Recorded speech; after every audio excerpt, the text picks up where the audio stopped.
دستهای بزرگ داریم، دستهای کوچیک داریم. درست شد؟ دستهای بزرگ چه جوره؟ دستهای کوچیک چه جوره؟ دستهای پهن داریم. خب اینم یه نوع از دستان.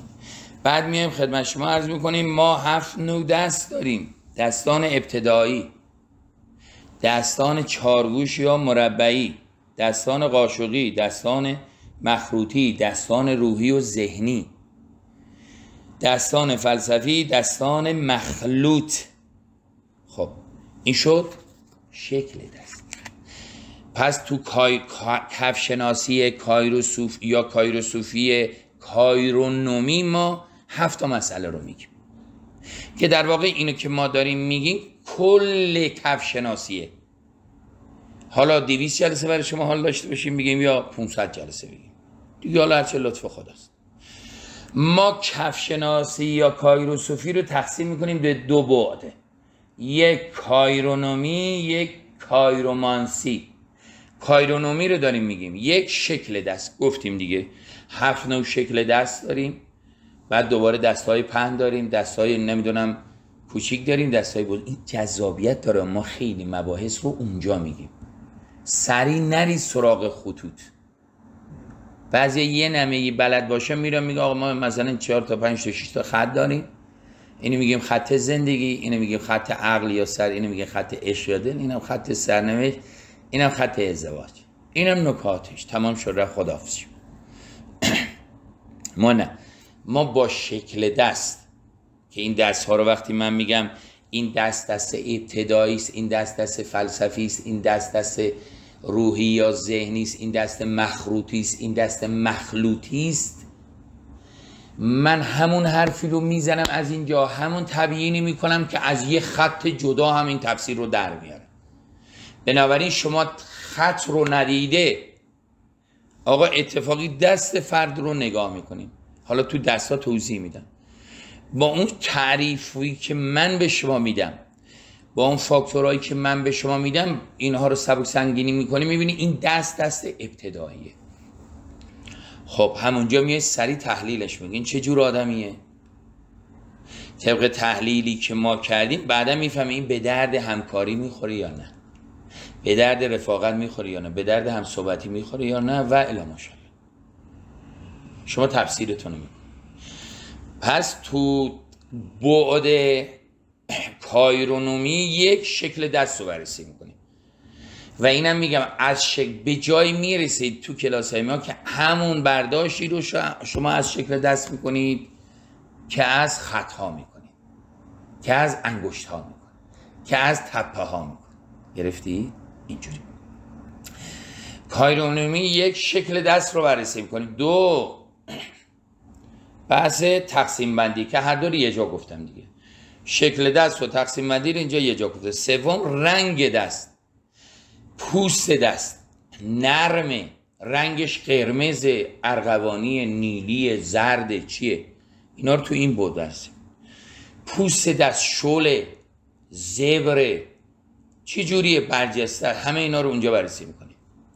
انعطاف پذیری رو اینجا بررسی میکنیم که این دست رو میگیم فلانی 4 تا انگشت رو به سمت عقب بیار، چقدر انعطاف داره، از اونجا شخصیتش هم میگیم.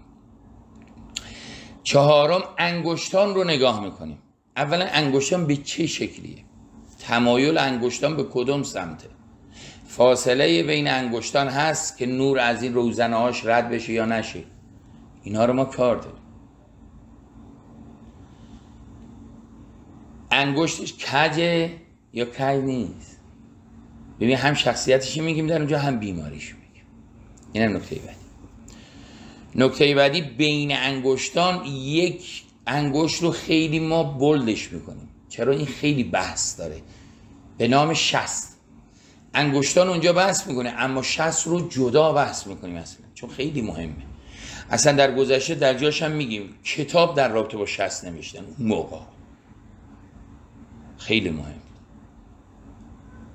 لذا یک کسی در اون موقع میخواست جنگ شرکت نکنه، انگشت شست رو میبرید دیگه، شست اقتدار بوده، نماد قدرت، نماد اراده نماد منطقه.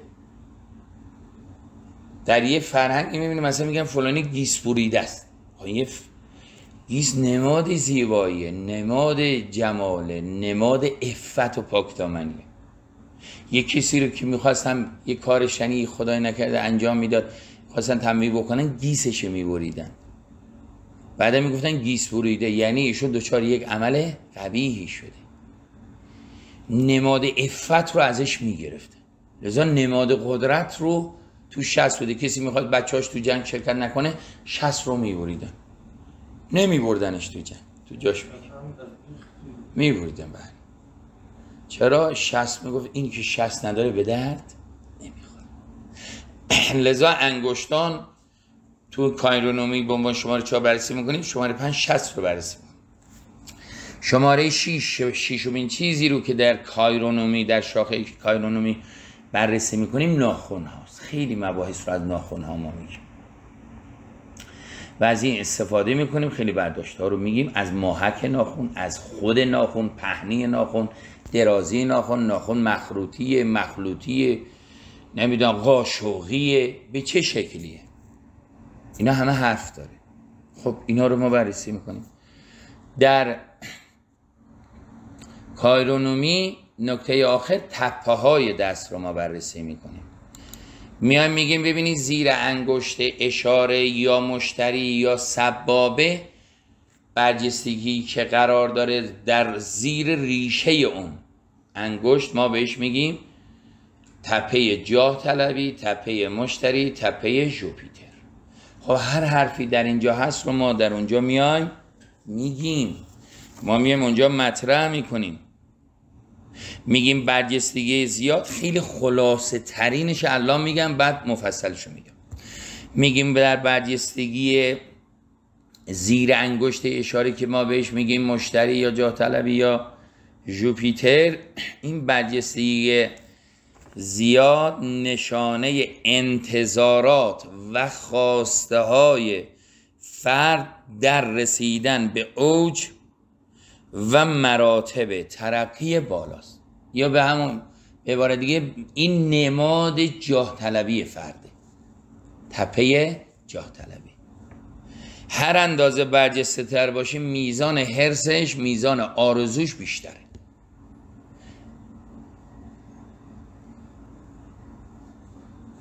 و میزان حرص و آرزوی فرد رو در رسیدن به این موقعیت هایی که مد نظره و در اون جاه طلبی هایی که داره مشخص. این میشه تپه مشتری یا تپه جاه طلبی یا ژوپیتر. زیر انگشت وسط یا کیوان رو شما وقتی نگاه بکنید تپه‌ای وجود داره بهش میگن زحل، سرنوشت، کیوان یا ساترن یا ساتورن. این میشه یه تپه.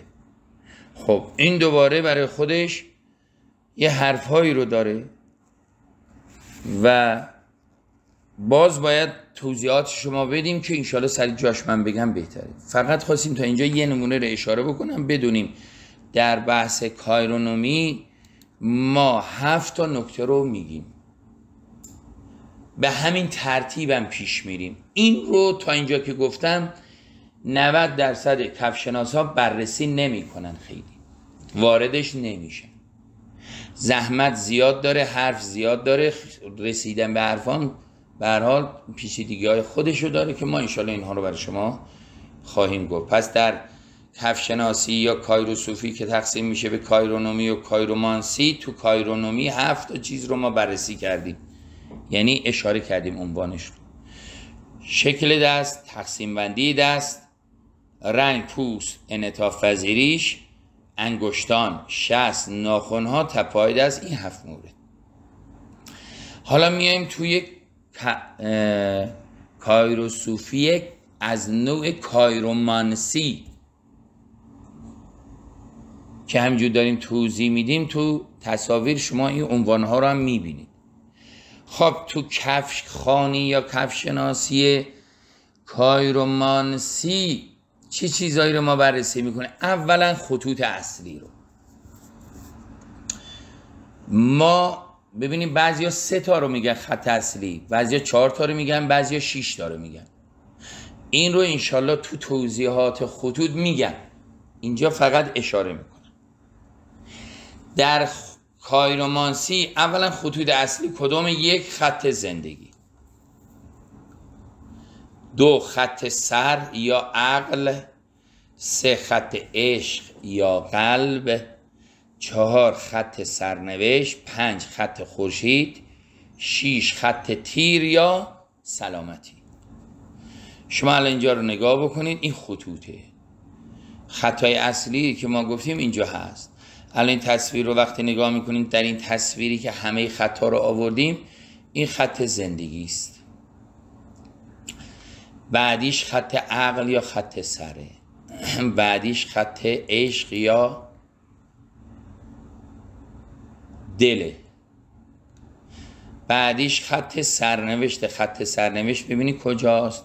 زیر انگشت وسط، یعنی از مچ دست انسان بعضی خطای سرنوشت از مچ شروع میشه تا زیر انگشت وسط، بعضی از وسط دست شروع میشه، بعضی یه ذره مانده به انگشت وسط شروع میشه تا انگشت وسط. حالا دیگه بستگی به گستردگی اون فرد. خط بعدی رو نگاه بکنید، خط تیره، تو این تصویر آوردیم. خب اینها میشه خطهای اصلی در نگاه، یعنی همه بالاخره هر نگاهی رو داشته باشیم خارج از این 6 تا نیست. چرا من اینا رو میگم؟ اینا رو الان میگم که وارد بشیم آیا خطهای کف دست تغییر میکنه یا نه، اگه تغییر کرد کجا تغییر میکنه. ظرافت ها رو میگم.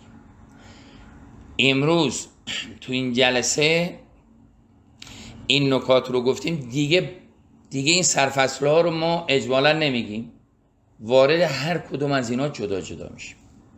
این خطای اصلی شد. 2 ما یه سری خطهایی داریم بهش میگیم خطهای فرعی، خطهای ثانوی. خطهای اصلی رو گفتیم 6 تا، خطهای دیگری هم داریم بهش میگیم، تو هم تقسیم کایرومانسیه. کایرومانسی پس روی خط حرف میزنه. کایرونومی که اول گفتیم روی 7 چیز حرف زد، اما کایرومانسی فقط روی خط حرف میزنه. کایرونومی روی خط حرف نمیزنه، روی شکل حرف میزنه، روی رنگ حرف میزنه، روی پوست حرف میزنه، روی تپه حرف میزنه، روی ناخن حرف میزنه، روی انگشت حرف میزنه. ولی در کایرومانسی که الان داریم میگیم دومین بعد کایروصوفیه، خطهای اصلی رو میگیم و خطهای ثانوی یا فرعی. خطهای اصلی 6 تا رو گفتیم. حالا خطهای ثانوی کدومه؟ 1 خط زهره. خط ثانوی گفتیم یا خط فرعی، دیگه اشتباه نشه، هر دو یکی هم. خط ثانوی یا خط فرعی. 1 خط زهره، 2 خط ازدواج، 3 خط فرزندان، 4 خط اشراق، 5 خط سفر، 6 خط بهرام، 7 خط شهوت. حالا حدودی 30 تا خط دیگه هم داریم که اینجا من برای شما چیزی رو نمیگم.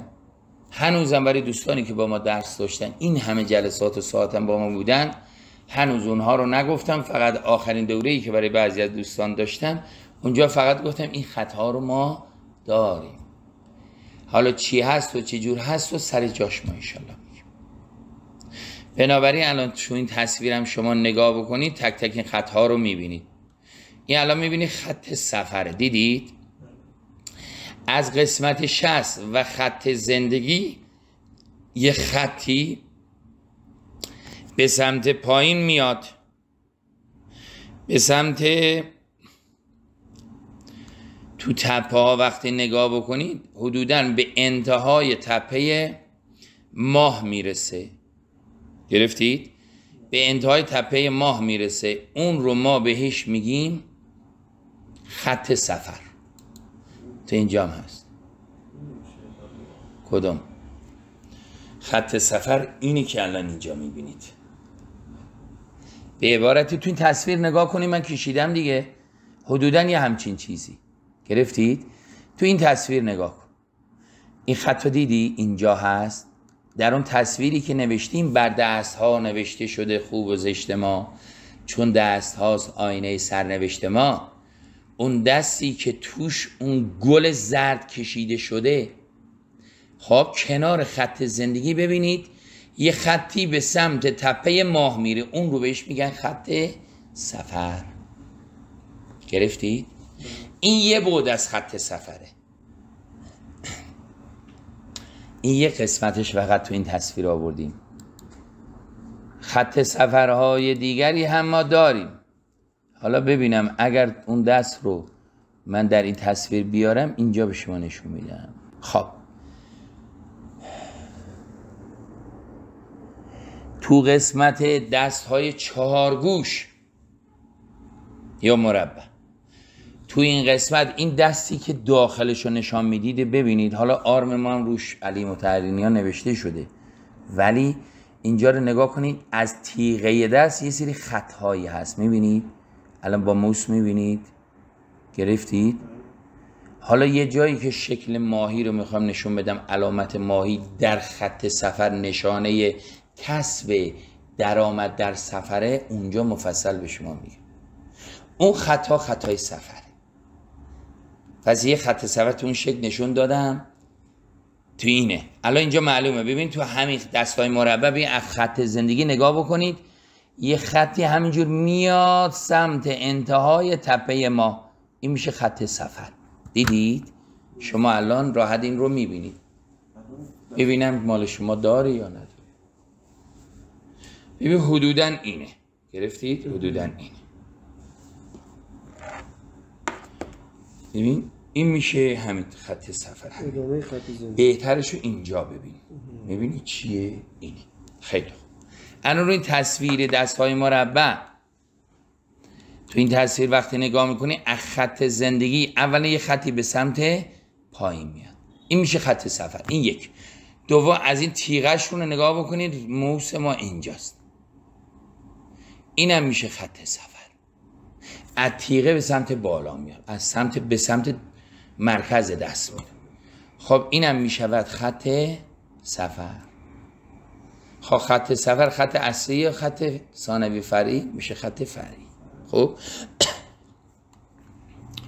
خدمت شما عرض بکنم این خیلی خوب. یکی شد خط سفر. دو خط اشراق رو ببینید، هر دستی این رو نداره. من تو این تصویر آوردم ولی خیلی دقیق ترش رو انشالله توی خدمت شما عرض بکنم مباحثی که میرسیم من خط اشراق رو به شما نشون. یه دستی که همه خطا توشه اونو برای شما میذاریم اونجا میبینید. بله همه خطا توش، همه خطا رو توش میبینی شما. خب بعد خط سرنوشته که گفتیم از مچ شروع میشه تا مثلا زیر انگشت وسط. بعد خط قلبه که البته اون تو اصلی دیگه اینجا نمیگم. خب خط ازدواجه، درست شد؟ خط فرزندانه، اینا میشون. این الان خط ازدواج خود اون خط پایه است که زیر انگشت کوچیک قرار داره، تو اون تیغه میبینید. روش هم اگه خطایی به سمت بالا بره یا خطای کوچولی روش باشه اون خط فرزند. اگر این خط فرزند راست باشه یعنی این فرزند به دنیا آمده. حالا تو جاش میگم، اینجا میگم که برای شما یه چیزهایی که وقتی از این جلسه خارج میشه یاد گرفته باشید. این خط اگر عمود باشه خب یعنی فرزند به دنیا اومده یا این فرزندان رو صاحب میشه. 3 تا خط رو خط ازدواجشه به صورت عمود قطعش میکنه. خب این خط فرزنده. اگر این خط فرزند کلوفتر باشه، پهن‌تر باشه، این پسره. نازکتر باشه میشه دختر. حالا اگر کج شده باشه این میشه سقط، سقط جنین. این از اینجا من میگم، ولی من از خطهای دیگر هم برای شما فرزند و ازدواج خواهم گفت. این یک چیز متعارفی که شاید همه تو دنیا این رو بدونن، ولی آیا خطای دیگر میتونیم فرزند ازدواج در بیاریم؟ اون هنره که من برای شما خواهم گفت. خب این خط ازدواج، این خط فرزند خودش میشود خط ثانوی یا فرعی. حالا شما بیاین زیر نگاه بکنید خط کیوان، زیر انگشت وسط یه حالت نیم دایره کشیدیم، این میشود خط کیوان. زیر انگشت اشاره یا سبابه یا مشتری یه نیم دایره کشیدیم، اون میشود خط سلیمان. یه خط یا بهش میگیم کمربند زهره، یه نیم حلقه ای میبینیم بین انگشت، مثلا انگشت اشاره و انگشت وسط شروع میشه تا بین انگشت وسط و انگشت حلقه، یا اصلا بگیم از لبه انگشت اشاره شروع میشه تا هولاش زیر انگشت حلقه، اینه بهش میگیم حلقه یا کمربند زهره.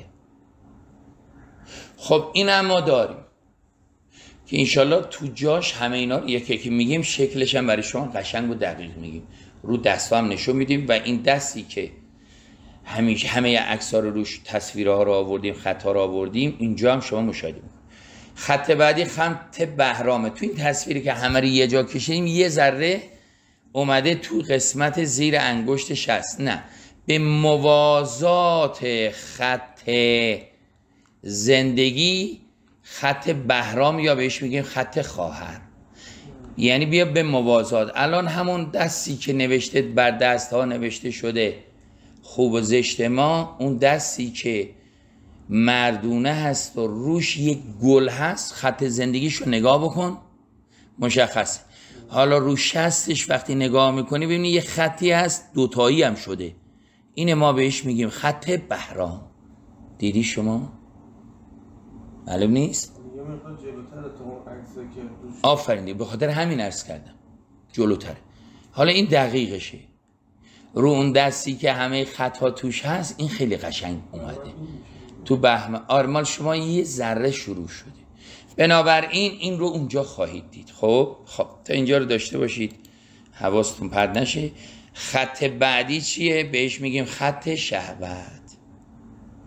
خط شهوت، حالا تو این تصویر رو شما نگاه بکنید، اینجا رو دقیق نکشیدیم ولی روی اون دست ما میبینیم این رو، همون جور که اگه خط زندگی یه خطی به سمت پایین میاد خط سفر میشه، از اما خط زندگی یه بذارید باز بریم رو اون دست مربعی که شاده مثال منه، این دست. خب من این تصویر رو بزرگ میکنم شما ببینید، این دست چارگوشی یا مربعی رو ببینید، خط زندگی یه خطی از بالا به پایین اومده، من گفتم به سمت تپه ماه و لونا و اینا میره، بهش میگه خط سفر.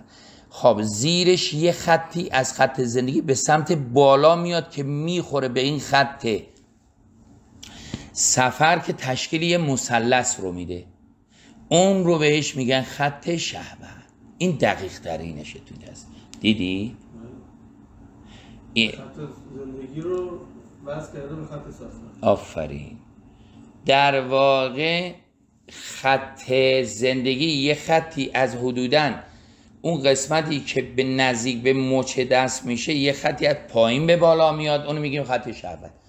و روی این تصویر دست خدمت شما عرض بکنم مربع یا حالا چارگوش یا مربع، تصویر کف دست رو که شما میبینی خطی که رو خط زندگی به سمت بالا میاد شهوته، خطی که از بالا به پایین میاد سفر. این دوتا به هم میرسن تشکیل یه مثلث هم دادن اینجا.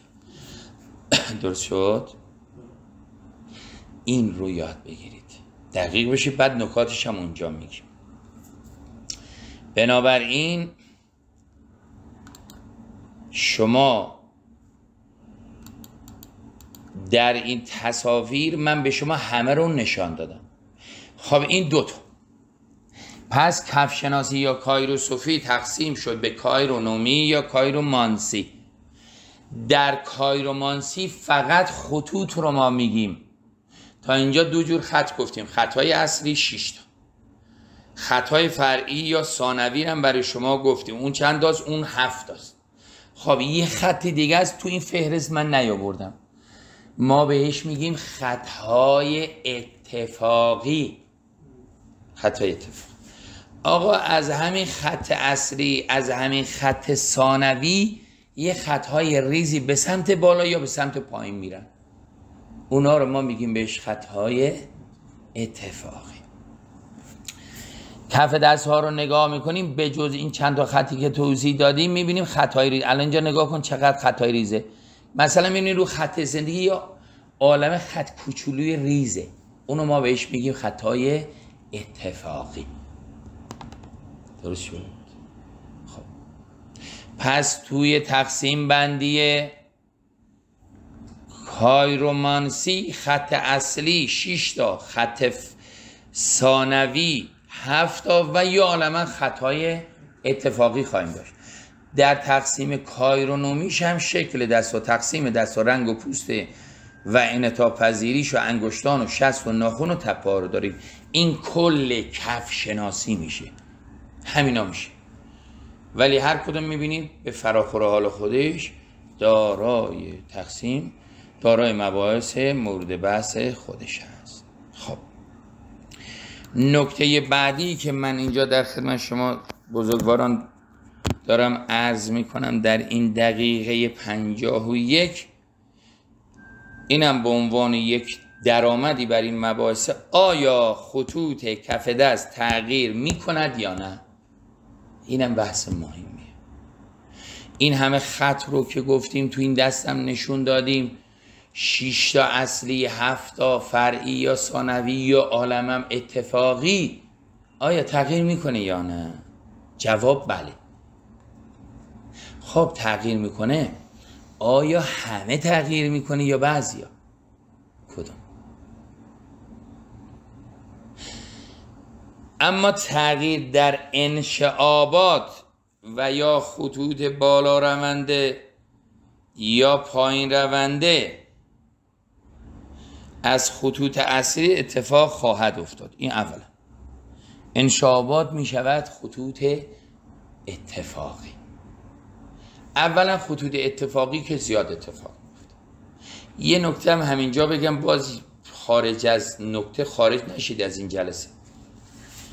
روی خطهای اصلی وقتی شما نگاه میکنید، مثل خط زندگی، خط عقل و خط عشق، سه تاش اینن دیگه. یه سری خطهای کوچولو به سمت بالا میرن، یه خطایی هم به سمت پایین میرن. اینه بدونید هر خطی که بالا رفت خوبه، پایین اومد بده. بالا رفت به کدوم سمت میره؟ اگر مثلا به سمت انگشت اشاره و تپه زیر انگشت اشاره میره، انگشت اشاره رو بهش میگیم مشتری، پس تپه زیر انگشت مشتری و اشاره رو ما چی میگیم بهش؟ بهش میگیم تپه مشتری. خب از خط زندگی یه خط کوچولی به سمت تپه مشتری رفت، پس میاد خصوصیات تپه مشتری یا جاه طلبی رو میگیره، تقویت میشه. پس اون خطای اتفاقی به سمت بالا میره، به هر سمتی میره خصوصیات اون سمت رو میگیره و تقویت میکنه.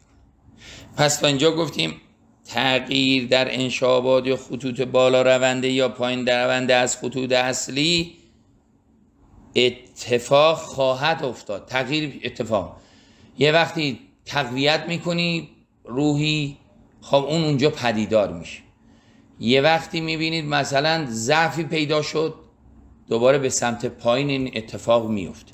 پس تغییرات در خطای اتفاقی میفته. آقا شما ذهنت خیلی مشغول میشه، درگیری ذهنی شما زیاد میشه، پس خطهای اتفاقی تو دست شما زیاد میشه.